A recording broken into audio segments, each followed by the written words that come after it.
WP, Dear Diary, I've been feeding this the liquid we use to fuel cars. I noticed a patch on its suit today that read, NASA. I'll ask it tomorrow what that means. If that's its name. 3 days after his fall, NASA still hadn't spoken to me. It quickly became clear that this creature was unaccustomed to the ways of my people. We Quellbrigs have been here for millennia, and most neighboring planets are at the very least aware of us. But not NASA. I'd managed to piece together the sounds of its name from what little English I knew.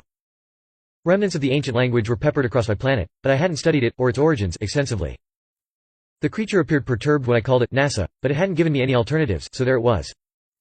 I'd tried all of the traditional Quellbrig hospitality, a plate of pickled tentacles made with my grandmother's recipe, a performance of our national anthem by the neighborhood quartet.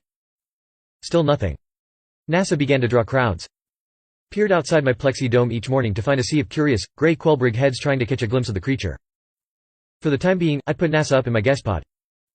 It didn't seem to want to go outside anyway. Decided to pay a visit to the town historian, Slee. As soon as I mentioned NASA, he perked up. I was hoping you'd stop by, Miko, he said, pulling a mini-screen out of a drawer. That creature you're currently housing is a human. A what? Asked. A human. Relatively harmless, although, as a species, they have a history of infighting.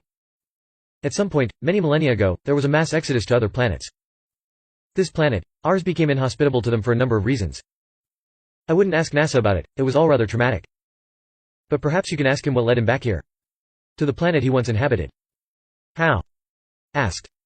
He doesn't speak a lick of Quellbrigese. Have patience, young Miko, Sleeg said with a grin.